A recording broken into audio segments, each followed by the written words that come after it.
Europe 1, 7h26, Thomas Soto. Les secrets politiques de Caroline Roux. Bonjour Caroline. Bonjour Thomas. Jean-Luc Mélenchon croit au sursaut d'une autre gauche sur le modèle de Syriza en Grèce, même s'il affirme qu'il ne s'agit pas d'une déclaration de candidature. Mais il a quand même fait savoir dans le JDD hier qu'il était disponible pour 2017. Mais il paraît qu'il n'était pas content. Il dit que ça n'a pas été repris comme il fallait, etc. Bon, l'info politique en tout cas, c'est qu'il n'est pas le seul à être disponible et qu'il aura le patron des communistes sur sa route. Alors, à l'Élysée, Thomas, on assiste au réveil de Pierre Laurent avec curiosité. Il sera candidat, me dit un conseiller du président de la République, qui voit d'ailleurs d'un très bon œil l'ambition du communiste, plus conciliant, vous le savez bien, que Jean-Luc Mélenchon. Le secrétaire national du PC, vous le connaissez, il n'est pas du genre à hausser le ton, mais en coulisses, il s'agace de la précipitation de certains, comme il dit. Alors certains, vous l'avez reconnu, il parle naturellement de Jean-Luc Mélenchon, qui veut prendre les devants et se poser comme leader de l'autre gauche. Pierre Laurent est persuadé, lui, d'être le seul encore capable de parler avec les frondeurs, de fédérer toutes les forces de la gauche. D'ailleurs,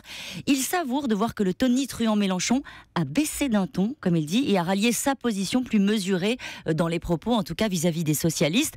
En fait, c'est assez étonnant, mais on découvre que le secrétaire national du PC a de l'ambition et qu'il ne courbera plus l'échine devant son camarade Jean-Luc. Le problème, Caroline, c'est qu'on ne voit pas se lever une force de gauche dans le pays sur le modèle de Syriza en Grèce. Non, vous avez raison de le faire remarquer, et d'ailleurs c'est aussi ce que disent les socialistes qui renvoient gentiment, avec un peu de malice quand même, le PC, le Front de gauche et les écolos à leur mauvais score dans la dernière législative partielle du Doubs. Une position de force qui n'empêche pas, malgré tout, il faut le dire ce matin, la rue de Solferino, de surveiller de très près les soubresauts de l'autre gauche.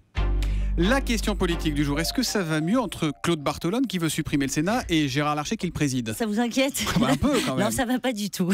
Hier, la colère n'était pas du tout retombée. Les deux hommes ne se sont pas appelés pendant le week-end. J'ai fait le point. Au Sénat, hors de question de faire le premier pas. Un proche de Gérard Larcher, on appelle même à François Hollande pour recadrer celui qui a commencé. Alors celui qui a commencé, il est de l'autre côté.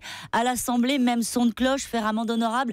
Jamais, dit Claude Barthelone, qui confie tout juste avoir envoyé une invitation à Gérard Larcher pour le Nouvel An chinois.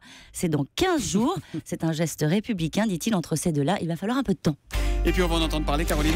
Peut-être on va en entendre parler, en tout cas je l'espère. Mercredi, Bernard Cazeneuve sera en campagne à Bruxelles pour défendre le PNR. Vous savez, c'est le procédé qui permet la collecte et l'échange d'informations sur les passagers des vols entre les pays européens.